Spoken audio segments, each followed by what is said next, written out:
Hello friends, I am Dr. Richa Bhatia, Assistant Professor, Department of Commerce from the Bhopal School of Social Sciences, and today I'm here to discuss about accounting for banking companies. So let us first try and understand the definition of the bank. According to the Banking Regulation Act 1949, Section 5H, accepting for the purpose of lending or investment deposits of money from public, repayable on demand or otherwise, and withdrawal by check, draft, order or otherwise is termed as banking. There is one more definition which is given by Banking Regulation Act 1949 Section 5C, which means that all companies that transact the business of banking in India are termed as banking companies.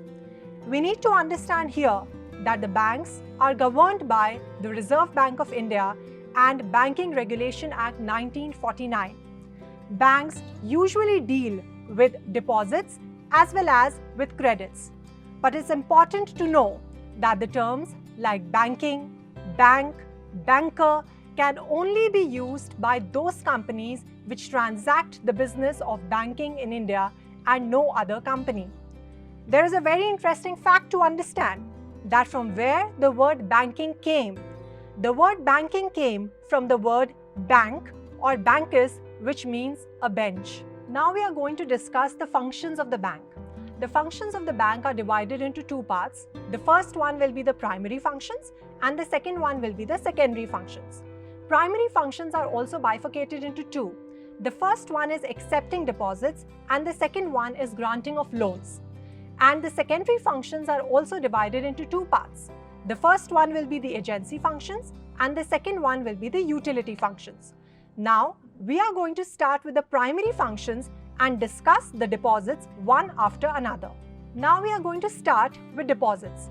Basically, there are three types of deposit that every bank provides to the depositor. The first one is the fixed deposits, which is also known as the term deposits. The second one is the current deposits, and the third one will be the saving deposits. Now we need to understand that what is the difference between these three. The first one is the fixed deposit. In the fixed deposits, the depositor will deposit the money for a fixed interval of time, which can range from 1 month to 7 years and more. The interest that the depositor earns on a FD is much higher as compared to any other deposit facility which is provided by the bank. The second one is the current deposits. The current deposits are usually opened by the businessmen in which there are no restrictions on the number of deposits and the number of withdrawals. Some banks provide interest if the current account depositor is able to maintain a balance. But there are some banks who also charge interest from the customers for providing the facility of the current deposits. And the third and the last one is the saving deposits. In the saving deposits, there are no restrictions on the depositing of the money. But yes, there are restrictions on the number of withdrawals and also on the amount of withdrawals. The depositor will earn some interest, but this interest is much lower as compared to a fixed deposit or to a term deposit. Now we are going to start with the second category of the primary functions of the bank, and that is granting loans. Now there are different kind of loans that the bank provides, but we are going to discuss majorly 4 of them. The first one is the cash credit. Now cash credit is a facility which is provided by the bank to the borrower in which he can withdraw the money against a security. But the basic advantage of cash credit is that the borrower may not use the entire money at one stretch. He can use the money as and when he requires. The second type of loan is the overdraft facility. Overdraft facility is a very important facility and it is provided to the current account holders. In this case, the current account holders can withdraw money more than the credit balance in their respective account. The basic advantage is that this facility is for the short term and the interest which is charged on an overdraft is only for the amount that is utilized by the borrower. The third kind of the loan is a loan or an advance which is provided usually by every bank to fulfill any purpose of the borrower. It can be a personal loan, it can be a home loan, it can be an auto loan, etc. In this case, the entire loan is paid in installments, the principal as well as the interest in the time duration which is specified by the bank as well as by the customer. And the last one is the discounting of the bills. The discounting of the bills is also a facility which is provided by the bank for short-term loans for its customers. Now we are going to start with the agency functions and with the utility functions of the bank. Agency functions of the bank are some benefits that are provided by the bank to the customers. Now these functions can be to make payments on behalf of the customers, to receive amounts on behalf of the customers, to transfer funds on behalf of the customers, to purchase and sell the securities on behalf of the customers, to act as the representative on behalf of the customers, and also to collect the amount of checks, drafts, promissory notes, etc. This means that all these facilities are provided by the bank for its customers. In the utility functions, the first and the most important that we all use is the locker facility. The locker facility which is provided by the bank is usually for the custody of the valuables. The bank also provides the functions like underwriting of the shares and debentures, financing internal trade and external trade, the sale and the purchase of foreign exchange, etc. In short, bank basically deals with accepting deposits and providing credit to the customers. Now we are going to discuss the financial statements of a banking company. And for this, we need to understand that the financial statements are governed by the Banking Regulation Act 1949. The Banking Regulation Act 1949, Schedule 3, has given the revised formats of a profit and loss account and also of a balance sheet. In total, there are 16 schedules. Form A is for the balance sheet that requires 12 schedules as well as the balance sheet format. And Form B is for the profit and loss account, which requires 4 schedules and the profit and loss account. Now we are going to discuss the formats of balance sheet and profit and loss account with their schedules one after the another. So now I am starting on with the profit and loss account and the 4 schedules. The 4 schedules which are required to prepare a profit and loss account of a banking company are schedule number 13, 14, 15 and 16. Schedule number 13 stands for interest earned. Schedule number 14 stands for other incomes. Schedule number 15 stands for interest expended and schedule number 16 stands for operating expenses. It's very important here to understand that when we are preparing the schedules, we need to think from the point of view of the bank and not from the point of view of the customer. For example, if I say that schedule number 13 is interest earned, then interest earned of the bank and not of the customer.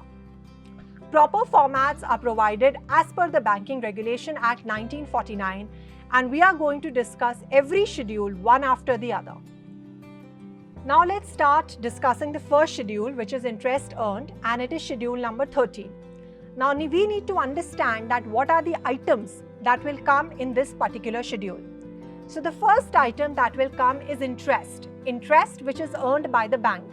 It can be earned on loans, advances, cash credit, bank overdrafts, or it can be also discount on the bills. The second item that will come in this particular schedule is income from investment portfolio of the bank. Now this income on investment portfolio will be in the form of interest and it will be in the form of dividends. The third major item that will come in schedule number 13 is the interest on the RBI funds and also the interbank funds which the bank has with the other banks. And then we are going to have the total of schedule number 13. Now we are going to start with schedule number 14, which is other incomes. I just need you all to understand that there is a basic format of the schedule. We'll have a particular column, current year as well as the previous year, and this format needs to be followed for all the schedules. Now coming on to our schedule number 14, which is other incomes, the first and the most important item is commission, exchange and brokerage. Now, commission, exchange and brokerage can be on all the services which are provided by the bank to the customers. It can be for remittances, it can be for transfers, it can be for preparation of a draft, a promissory note, anything. Any kind of commission that the bank has earned from its customers is the first item in this particular schedule. The second item will be profit on the revaluation of investments. Then the third item will be profit on the sale of investments. The fourth item will be profit on the sale of fixed assets, like it can be a land and building or it can be any other fixed asset of the bank. After that, profit on the exchange transactions. Then the next item will be the dividends that the bank may earn from a company or from a joint venture or from a subsidiary company, or any other miscellaneous incomes apart from interest and discount will come in schedule number 14. Now, an important point to remember is that if there is a loss, that particular loss needs to be subtracted in this schedule itself. For example, if there is a loss on the revaluation of an investment, so we need to subtract this loss in this particular schedule and then get the final total. Now we start with the third schedule, which is very important again for preparation of the profit and loss account, and it is schedule number 15, and that stands for interest expended. Again, I repeat, please think from the point of view of the bank and not from the point of view of the customer. All the interest which are paid by the bank to the customers will come in schedule number 15. The first item is interest paid on deposits. Now, all the deposits that we have earlier discussed, like it can be a saving deposit or a current deposit or a fixed deposit, the interest which is paid on any kind of deposit will come in the schedule number 15, first item. The second one will be the interest that has to be paid on the RBI and the other interbank borrowings. For example, if a particular bank has borrowed funds from RBI or from any other bank, the interest which is paid will come in schedule number 15. And any other interest paid will also come in this particular schedule, and then we are going to get the total of schedule number 15. Now, the last schedule, which is very, very important again for the profit and loss account, is schedule number 16, and that stands for operating expenses. Operating expenses means all the expenses which are required for the day-to-day running of the bank. If you recollect your profit and loss account, in that case, all the items that used to come on the debit side of the P&L account will come in this particular schedule. Example, salaries, rent, taxes, printing, stationery, director's fee, auditor's fee, insurance charges, legal charges, or any other miscellaneous item which is required for the day-to-day running of a particular bank will come in schedule number. So now we are ready with all the 4 schedules. The first one was schedule number 13, that stands for interest earned by the bank. Then schedule number 14, that stands for other incomes. Then schedule number 15, that stands for interest expended. And the last one is schedule number 16, that stands for operating expenses of a bank. Now we need to understand the profit and loss account of a bank. For preparing the profit and loss account, always remember that it is prepared under Schedule 3, Form B of the Banking Regulation Act 1949. The profit and loss account is divided into 4 parts. The first one is the particulars, schedule number, current year and previous year. If in the question the previous year figures are not there, then we can avoid that column and go with 3 columns, that is particulars, schedule number and current year. Once we are ready with the basic format, we need to understand that the profit and loss account is divided into 4 main parts. The first one is incomes. In incomes, we are going to write down the 2 schedules, that is schedule number 13 and schedule number 14. 13, interest earned, and 14, other incomes, and get the total. Then we are going to start with the second part, and the heading would be expenditure. In expenditure, again we are going to write schedule number 15 and schedule number 16. Schedule number 15 stands for interest expended and schedule number 16 stands for operating expenses. There is one more item that will be added in this particular block, and that is provisions and contingencies of the bank. Any kind of provision like provision for bad debts, provision for taxation will come in this particular head. and then we will get the total of block number 2.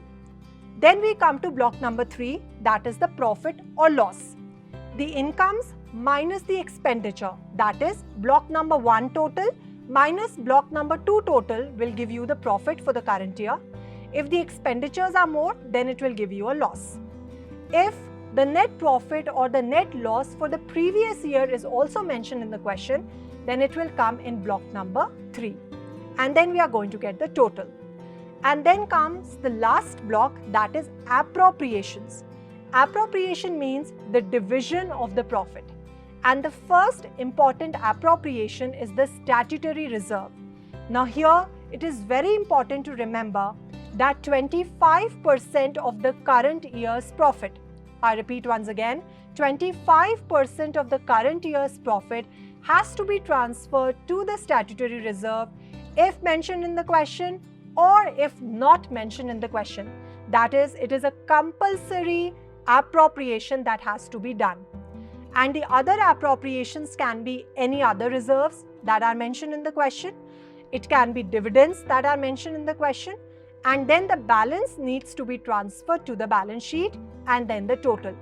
Please remember that the total of block number 3, that is your net profit, and the total of block number 4, that is your appropriations, will be the same.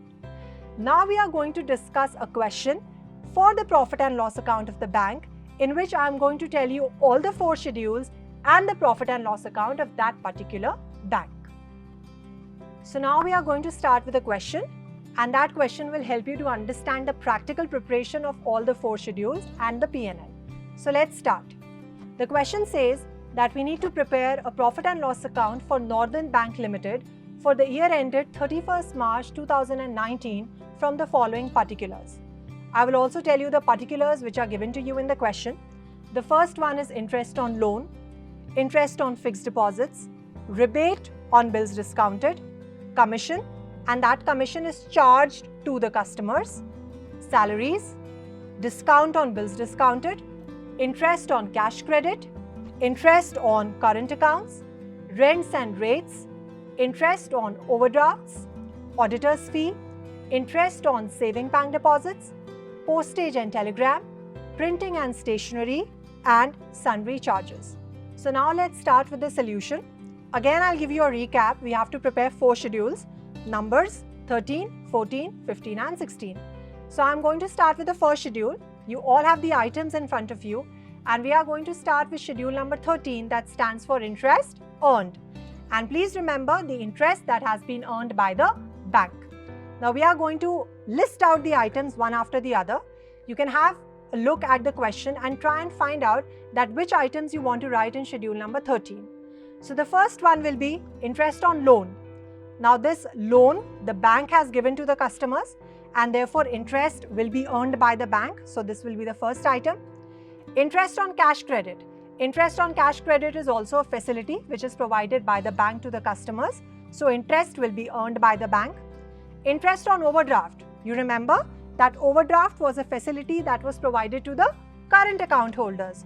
So again, interest will be earned by the bank. And discount on bills discounted. Discount on bills discounted is also a facility which is provided by the bank to the customers. So we have written down 4 items. Interest on loan, that is 2,59,000. Interest on cash credit, 2,23,000. Interest on overdraft, 54,000. And discount on bills discounted, 1,95,000. One important item that comes here is rebate. Now rebate is a kind of a benefit that the bank is giving to its customers on discounting of the bills. So when a bank provides rebate, it's a loss for the bank because it's a benefit that is given by the bank to the customers. So rebate on bills discounted, which is 49,000 in the question, will be subtracted in this particular schedule itself. And now we get the total of our first schedule, that is 6,82,000. Now let's start with schedule number 14. And schedule number 14, I hope you remember, was for other incomes of the bank. Now other incomes of the bank were apart from any kind of interest or discount. So if you have a look at the question, then we have only one item in schedule number 15, and that is commission. And that is given as 8,200. So schedule number 14 is very, very simple. We just have to write down one item, that is under commission, exchange and brokerage, and the total comes to 8200. Now we are going to start with schedule number 15. Schedule number 15 is interest expended. Expended means what? That the interest which has been paid by the bank to the customers on any kind of deposits. Now when you have a look at the question, we had several deposits that came up. So the first item that I am writing is interest on fixed deposits. The amount is 2,75,000. The second one is the interest on current account. The amount is 42,000. And the third one is the interest on saving bank deposits. Now the total of schedule number 15 comes as 3,85,000. And now we are going to move to the last schedule, that is schedule number 16, which stands for operating expenses. Now you remember, operating expenses means all the day-to-day expenses of the bank. So from the list of items that we have selected the items that will come in schedule number 16. The first one is payment provision for employees. Please don't get confused. It's only salaries which you are paying to the employees. And the amount is 54,000. The second one is rent, taxes and lighting, which comes as 18,000. Printing and stationery, 2,900. Auditor's fee, 4,200. Postage, 1,400. Other expenses, 1,700. And the total of schedule number 16 is 82,200. Now we are ready with all our 4 schedules and the totals of them. And now we are going to start with the preparation of the profit and loss account of the Northern Bank under Schedule 3, Form B of the Banking Regulation Act 1949. So now you can see the profit and loss account of the Northern Bank Limited. As I told you that we have divided it into 3 parts. The first one will be the particulars. The second one is schedule number, and the third one is the amount. The amount we have written only for the current year because the previous year amounts were not given to us. Therefore, the last column has been omitted. As you can see, the profit and loss account has been divided into 4 parts, and what you see in blue is the total. So let's start with the incomes. In incomes, I have written down the 2 schedules, that is 13 and 14. 6,82,000 for interest earned and 8,200 for other incomes, and the total comes as 6,90,200. Now we are going to start with block number 2. Block number 2 is for expenditures. In expenditures, I have written schedule number 15 and schedule number 16. Schedule number 15 is 3,85,000, which is interest expended, and schedule number 16 is 82,200, which is operating expenses. I told you that there is one more item that comes over here, which is provisions and contingencies. Now provisions and contingencies can be provision for income tax or provision for bad debts, but in this particular question we are not having any such items. So the total now is coming as 4,67,200. Now we come on to the third block, which is the profit and the loss for the current year. Now have a look on the total of the block number 1 and block number 2. That is 6,90,200. This is your income, and 4,67,200. This is your expenditure. Now if you subtract incomes minus the expenditure, 2,23,000 is your net profit for the current year for Northern Bank Limited. Now we come to the last block, which is appropriations. So the first appropriation, as I told you, is statutory reserve. It is 25% and it is compulsory irrespective of information given to you in the question or not given to you in the question. So I have prepared a statutory reserve of 25%, that is 2,23,000, 25%, which is coming as 55,750. Dividends, other reserves are not given to you in the question, but you have to mention them in the format and write down nil. The balancing figure that has to be transferred to the balance sheet will be your net profit minus the reserve, the statutory reserve that you created, which is coming as 1,67,430. And then the total, that is 2,23,000. So now we have the entire profit and loss account in front of us of Northern Bank, in which we have bifurcated incomes, expenditures, profits and appropriations. So I hope you understood all the schedules as well as the profit and loss account properly. So I hope you were able to understand the question of profit and loss account of Northern Bank Limited. We have discussed all the 4 schedules as well as the P&L account, but we have to consider the other schedules, that is schedule number 1 to schedule number 12, that will help you to prepare the balance sheet also. But that we are going to discuss in the next topic. Till then, I request you to please practice some questions of the profit and loss account till we meet again. Happy learning. Thank you.